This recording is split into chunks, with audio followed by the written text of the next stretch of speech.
My name is Tori. I am a student ambassador here at the Career Center, and I am here today to help with the workshop.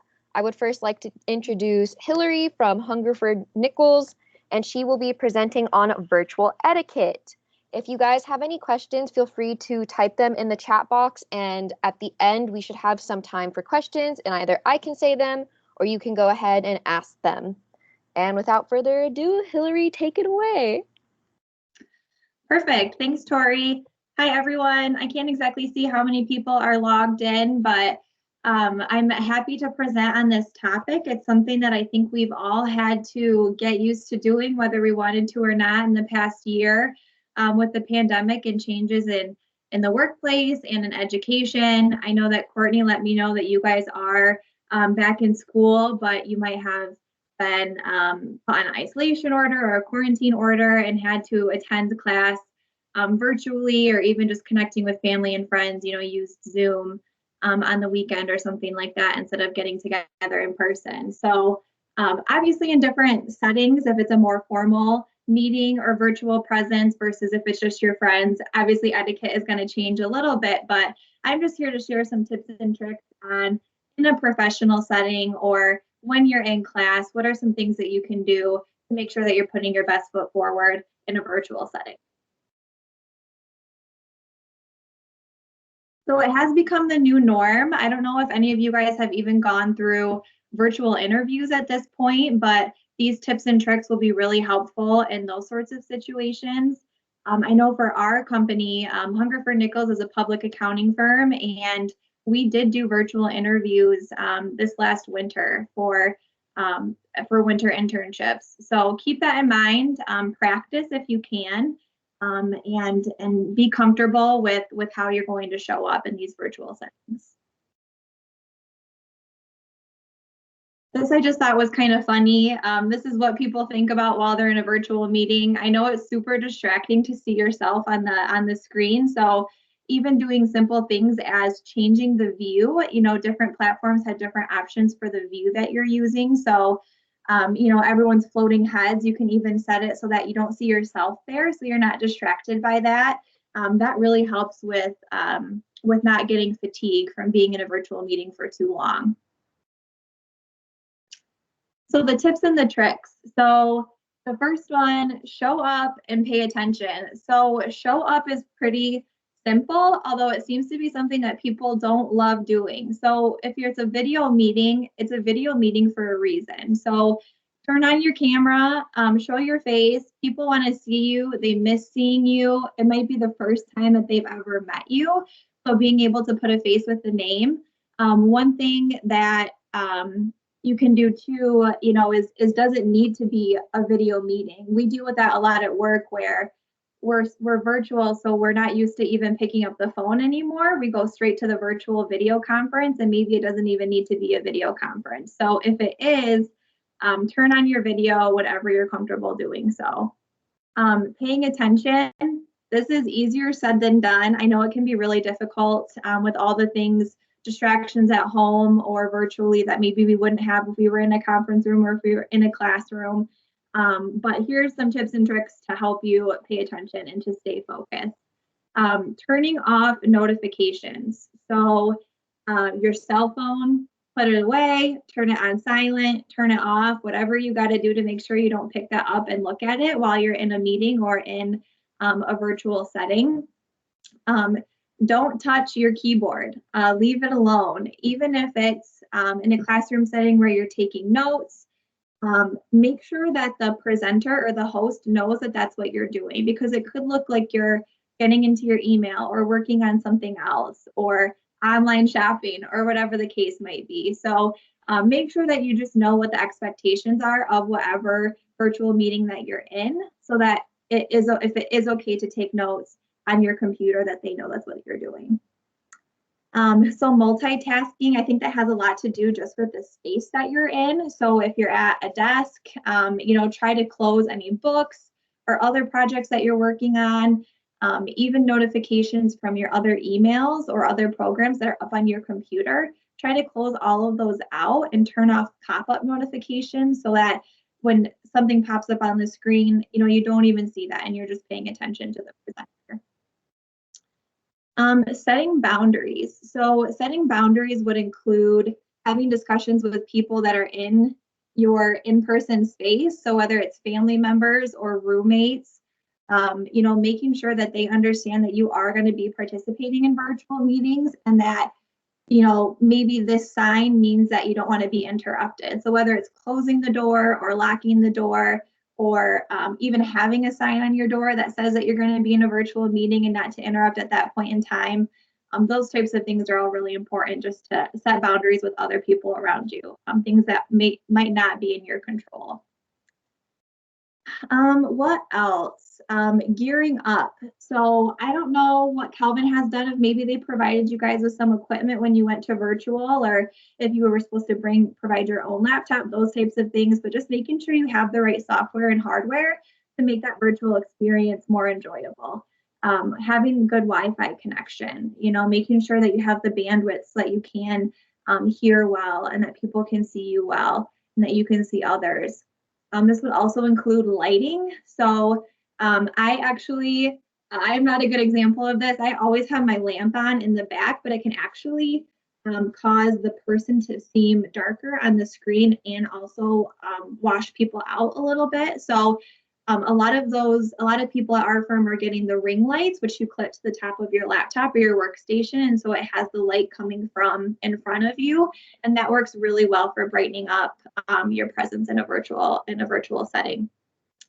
And making sure you have good cameras. If your laptop doesn't have one or you're using a desktop, getting something that you can clip to your workstation, as well as having good microphones and speakers. Those are all really important. Being early. So if we're not traveling, we can't blame it on traffic or getting up late or whatever the case might be. So try to sign in early to virtual meetings, because then you can get through any technological issues, login issues. Do you have the right meeting link? Those types of things. All of that kind of stress that comes with being late can be avoided just by making sure you're signing in, maybe up to 5 minutes early. Muting by default. So sometimes the host of the meeting is doing this for you, but sometimes they don't. So I always say better safe than sorry. Mute yourself when you join a meeting. Maybe you say hello and then you mute yourself, or announce that you've logged in and then mute yourself. I've heard a lot of funny stories, uncomfortable stories about people who were in a virtual meeting and they had to go to the bathroom and they turned off their video, but they forgot to mute themselves. And of course, everyone can now hear them going to the bathroom in this big virtual meeting. So like I said, better safe than sorry. Mute yourself by default, and then you can always unmute yourself later if you're wanting to speak or someone asks a question. Mind your body language. So this is, I think, one of the hardest things for me as well, is that I just tend to maybe sway a little bit or talk with my hands or put my, hands on my chin. Just be mindful that people are seeing you doing this. So if you're kind of sitting like this, they know that you're maybe a little bored. If you move too quickly, the screen can freeze. And so, if you are trying to talk or want to show somebody something, make sure that you're keeping the movements a little bit slower so that the bandwidth can kind of keep up with those movements. Maintaining eye contact is a big one, and I know that's hard if you have multiple screens. So make sure that the one that you're going to be looking at the most, even if you have content that you're looking at, is the same one that's facing your camera, so that it looks like you're maintaining eye contact with the people in the meeting. Dress for your day. So dress for your day is the policy that we have at the firm. So, dress as professional as you need to for whatever your day entails. So for an internal meeting, we can wear jeans. We can be a little bit more casual. But if we're going to be in front of a client or in front of another group, we should be a little bit more business professional. So the same thing goes for virtual settings. Obviously, it's a lot easier to want to be comfy when we're at home and stay in our pajamas or stay in our lounge pants or whatever the case might be. But I think dressing up just kind of puts you in that mode, like, okay, game time, like ready to go, I feel good, I'm ready. And you're really showing up in a professional way when you look professional on the camera.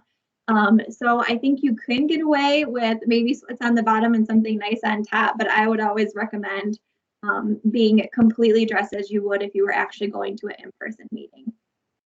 And this depends on the type of meeting as well. Maybe the expectations are a little bit different. So kind of knowing what those expectations are before going into it. Same thing for this one, it kind of depends on the meeting. So saving your snacks and your food for later. Obviously, this doesn't work if it's a lunch meeting, like a virtual lunch gathering, or maybe a happy hour, or like a coffee in the morning or something where you're touching base with someone. Just make sure you know what's expected, and try not to eat in a virtual meeting if you can, just because it is distracting, and can be a little bit gross just depending on what kind of eater that you are. So try to save those for your breaks. If you do have to eat, I would recommend turning off your camera just for a little while, and then turning it back on once you're ready to rejoin.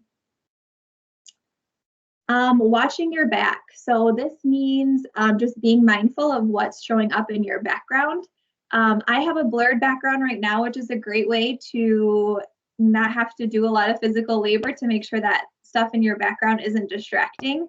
So virtual backgrounds are great to try out if you haven't tried one of those before. Microsoft Teams has options for you, or you can even upload your own photo if you want to. Or just making sure that you're lined up behind like a solid color background wall, just so that people aren't distracted by what's going on behind you. And if you do have to have something behind you, even if it's a door, maybe it's a door to your dorm room or a door to the hallway, making sure that door is closed so that we don't see people walking behind you as well. Another tip is being okay with silence. So sometimes there's delays in feedback. So if you asked a question and, I think it's normal for us to be a little bit uncomfortable with silence if people don't respond right away. It might just be because they haven't even heard it yet through their connection. So being okay with slowing down, waiting for people to give everyone the chance to speak up in a virtual setting.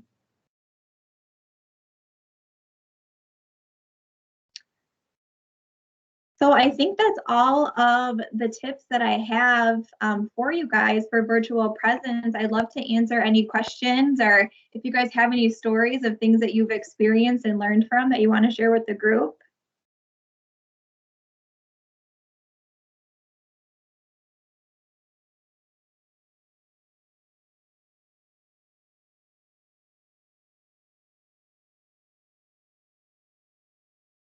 Does anyone have any tips that they've used so that they're not distracted in virtual meetings?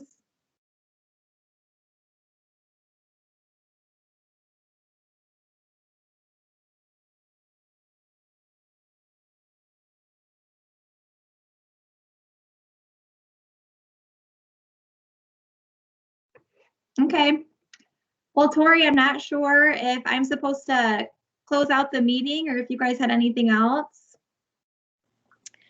Yeah, so if nobody has any questions, then we can go ahead and end it. If you guys think of